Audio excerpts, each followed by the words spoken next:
আমার আল্লাহর পয়গম্বর মূসা আলাইহিস সালাতু ওয়াস সালাম এবার ডাক দিয়ে বলে, ওগো রব্বুল আলামিন, আমি জানতে চাই, আমি একবার যুদ্ধে যাওয়ার সময় বলেছি আল্লাহ বিজয়ী দাও, বিজয়ী দাও। আসমান থেকে ঘোষণা হয়েছে, ঘোষণা দিছো আজকে তোমার বিজয়ী হবে। ও রব্বুল আলামিন, প্রথম দিন যখন বিজয় হয় নাই, দ্বিতীয় দিনও বলছো যা পয়গম্বর মূসা, দ্বিতীয় দিন তুমি বিজয়ীর মালা পরে যুদ্ধের ময়দান থেকে আসতে পারবা। আমি দ্বিতীয় দিন গেলাম কিন্তু পরাজয় বরণ করলাম।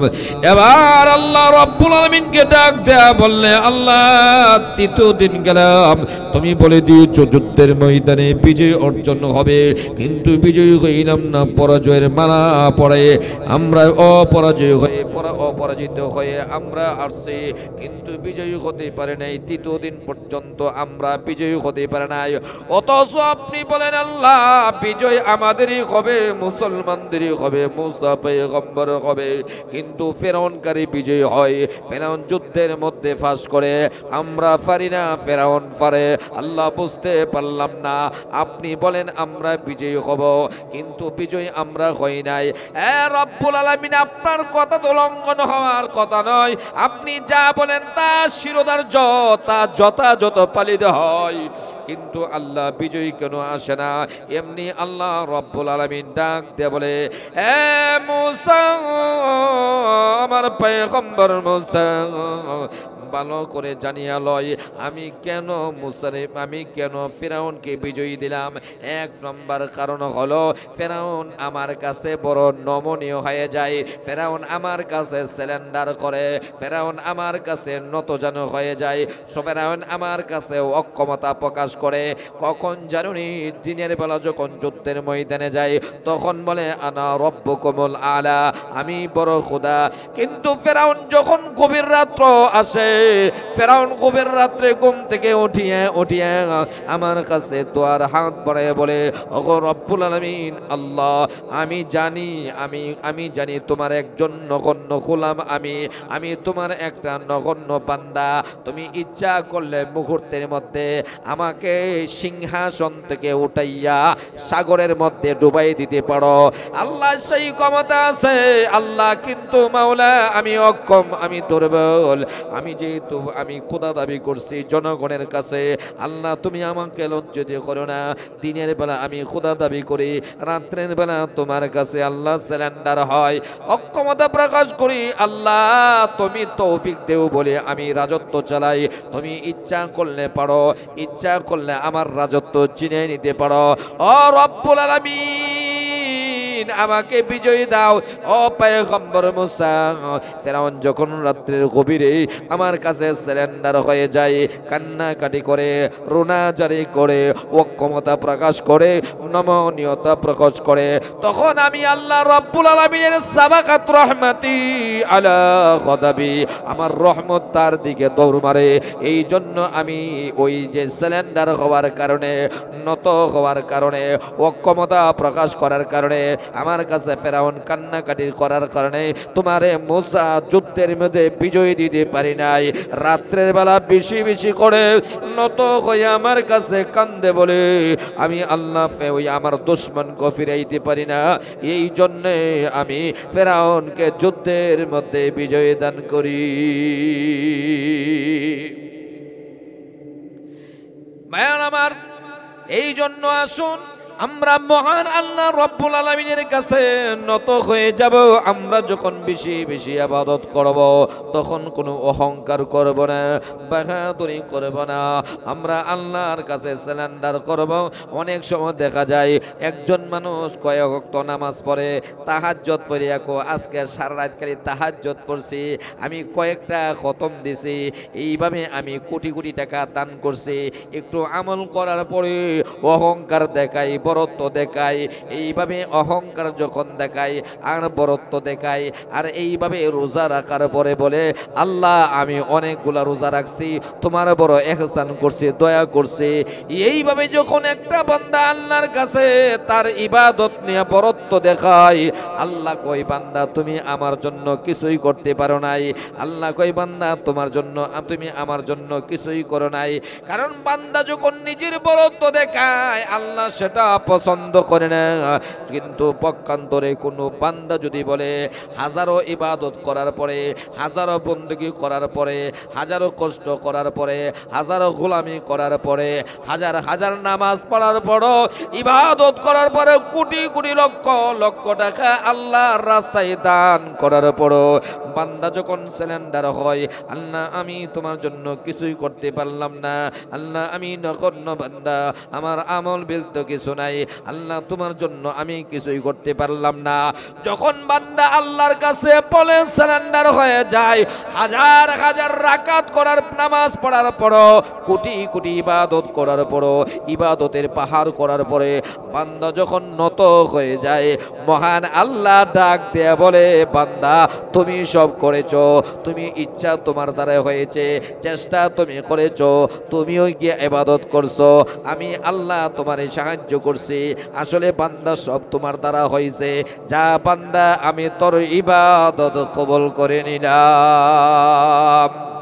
এই জন্য ভাইয়ার আমার আল্লাহ রাব্বুল আলামিন ডাক দিয়ে বলে কুল ইন্না সালাতি ওয়া নুসুকি ওয়া মাহইয়ায়া ওয়া মামাতি লিল্লাহি রাব্বিল আলামিন।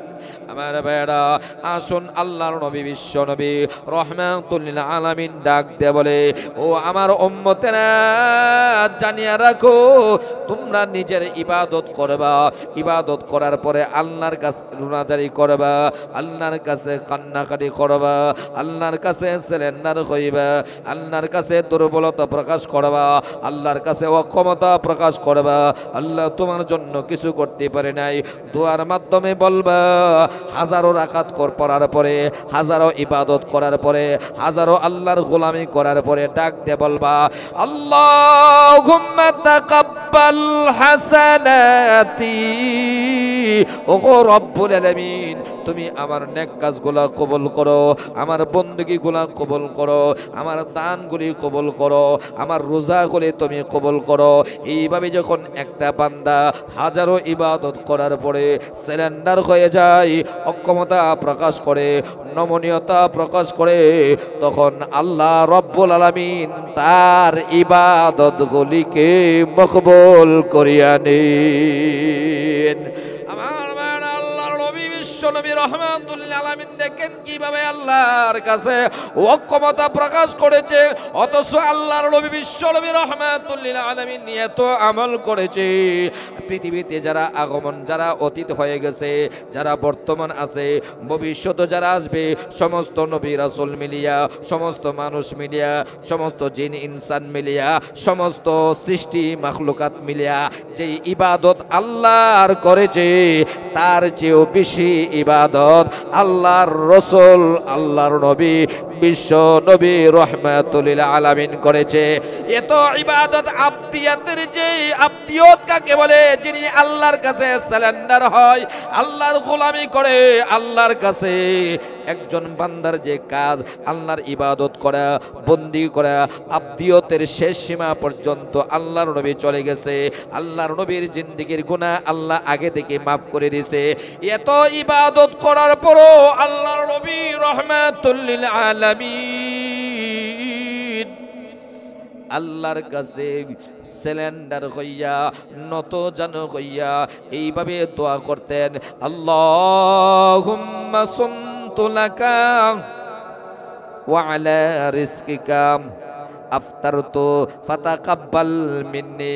আল্লাহর নবী রাহমাতুল লিল আলামিন যখন রোজা রাখতেন, রোজা রাখার পরে আমাদেরকে শিক্ষা দিয়েছে, এই আমার উম্মতেরা তোমরা যখন রোজা রাখবা এটা একটা ইবাদত, এটা একটা আমল, এটা আল্লাহর গোলামি।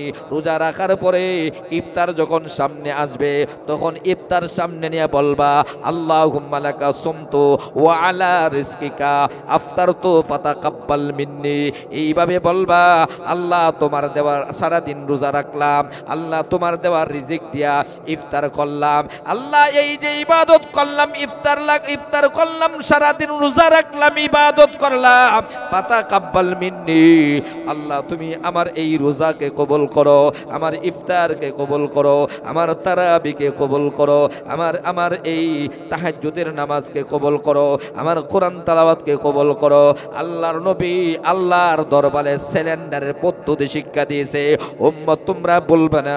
দেখুন আল্লাহর নবী যখন কোনো আমল করতেন, ইবাদত করতেন, তখন সিলিন্ডার হইতেন, অক্ষমতা প্রকাশ করতেন এবং উম্মতকে সেই শিক্ষা দিয়ে গেছে।